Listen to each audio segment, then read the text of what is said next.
National stadium Karachi میں موجود ہوں اور پاکستان اور جنوبی افریقہ کے درمیان جو تیسرا دن ہے آج بڑی اہمیت کا حامل ہوگا دونوں ٹیموں کے لیے. 88 رن کی سبقت کے ساتھ پاکستان ٹیم جو ہے وہ اپنی اننگ دوبارہ شروع کرے گی. دیکھتے ہیں کہ کتنی لیڈ پاکستان ٹیم لیتی ہے اور ساؤتھ افریقہ کو دباؤ میں لاتی ہے. میرے ساتھ موجود ہے سینئر جرنلسٹ محمود ریاض جو سپورٹس پر گہری نظر رکھتے ہیں. ان سے میں بات کروں گا. محمود بھائی کس طرح دیکھتے ہیں جس طریقے سے پاکستان نے کل جو ہے کم بیک کیا, 4 آؤٹ ہو گئے تھے 33 رن پہ, فواد عالم, اظہر, فہیم نے اچھی بیٹنگ کی, کس طرح دیکھتے ہیں؟ کرکٹ کی جو خوبصورتی ہے وہ یہی ہے کہ جیسے بڑے بڑے لیجنڈ جو یہ نیشنل اسٹیڈیم کے اندر جو رائے دے رہے تھے ان کا بھی یہ کہنا تھا کہ پہلے دن وہ پاکستان کی کارکردگی سے مایوس نظر آئے, لیکن جب فواد عالم نے بیٹنگ دکھائی تو انہوں نے کہا وٹ اے کم بیک. تو کرکٹ کی خوبصورتی یہی ہے کہ کسی بال کا نہیں پتا, کسی سیشن کا نہیں پتا.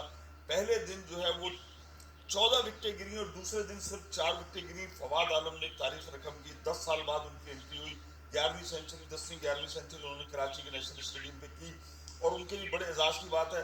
شروع میں بڑا اسٹرگل کرتے نظر آئے شروع میں, لیکن اس کے بعد ان کا جو اسٹانس اور ان کا جو بیٹنگ کا ایکشن ہے کہ جو کہ لوگ اس کو بڑا حد تک متنازع بھی کہتے ہیں کہ وہ وکٹ پہ بہت زیادہ شفل کرتے ہیں, لیکن اصل میں یہ ہوا کہ جنوبی افریقہ کے بالر ان کو بہت زیادہ ریڈ نہیں کر پائے, تو وہ بالرز بھی پریشانی کا شکار نظر آئے. اور پھر آہستہ آہستہ جیسے ان کا ہاتھ صاف ہوتا گیا, جو فواد عالم نے اننگ کھیلی ہے, اس کے بعد اگر ہم اظہر علی کی بات کریں, فہیم اشرف کی بات کریں, تو پاکستان ٹیم اس وقت ایک اچھا مجموعی ٹوٹل جو ہے وہ لگانے پہ کامیاب ہو گئی. 88 رن کی برتری ہے. اچھا میں یہ بتائیں کہ آج جو 88 رن کی برتری ہے, پاکستان ٹیم کو کتنی لیڈ لینی چاہیے کہ پاکستان ٹیم جو ہے وہ اس پوزیشن میں آ سکے کہ ساؤتھ افریقہ کو جلدی آؤٹ کر کے اور پاکستان جو ہے وہ اس ٹیسٹ کو جیت سکے, کیونکہ اگر 200-250 رنز ہو جاتے ہیں تو میرے خیال میں مشکل ہوگا پاکستان دیکھیں کو بھی.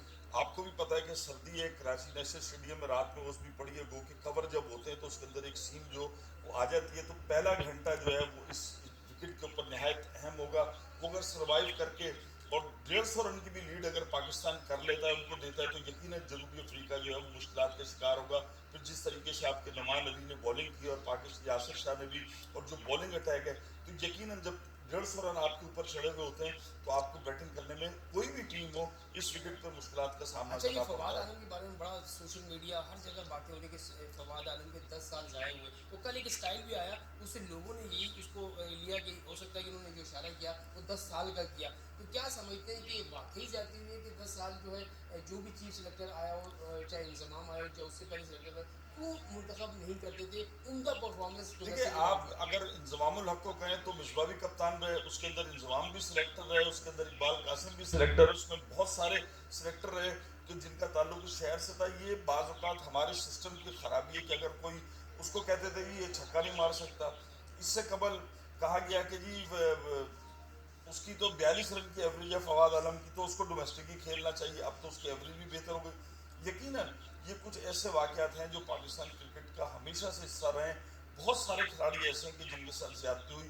اب یہ کہنا کہ اگر وہ 10 سال کھیلتا اور اس کو اتنے ٹیسٹ ملتے تو یقیناً وہ رنز کے ڈھیر لگا دیتا. لیکن جیسا کہ فواد کی سب سے اچھی بات ہے کہ انہوں نے کبھی بھی سرنڈر نہیں کیا, کبھی بھی انہوں نے شور نہیں کیا, جبکہ ہم نے بہت سارے کرکٹرز کو دیکھا ہے کہ وہ ایک دم سے ہیپزرڈ ہو جاتے ہیں اور وہ چیخ و پکار شور و واویلا کرنے لگتے ہیں, جس سے ان کا کیریئر متاثر ہوتا ہے. اچھا محمود بھائی, یہ ایک اور کراچی کا لڑکا جو 600 کے قریب وکٹیں لے چکا, اگر ایسا نہیں ہو سکتا تھا کہ اس کو بھی یہیں پہ چانس دے دیا تھا اور اس کی بھی خواہش پوری آتی, کیونکہ بڑے عرصے سے جو ہے نا وہ اس کا ذکر تو کیا جاتا ہے لیکن ٹیم میں نہیں آتا. دیکھیں ہوتا کیا ہے کہ ہم جرنل جو کور کر رہے ہوتے ہیں, بہت ساری چیزیں جو ہیں وہ ہماری خواہش ہوتی ہے اور ہم وہ خواہشات پر اس کو نہیں کر سکتے.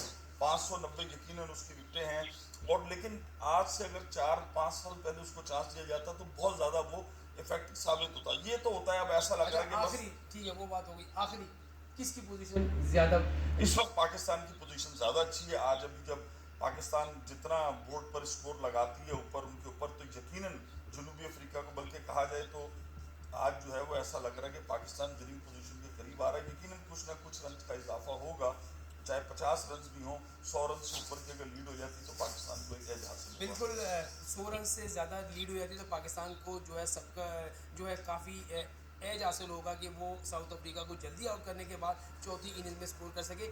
لیکن یہاں پر دونوں گرین کیپس ہیں, اور اگر میں تو پہلے دن سے یہ کہہ رہا ہوں کہ اگر 350 رن یا 300 رن ہو جاتے ہیں تو چوتھی اننگ ہمیشہ سے نیشنل اسٹیڈیم مشکل رہی ہے. لیکن ہماری دعا ہے کہ پاکستان ہوم سیریز کھیل رہا ہے اور یقینی طور پر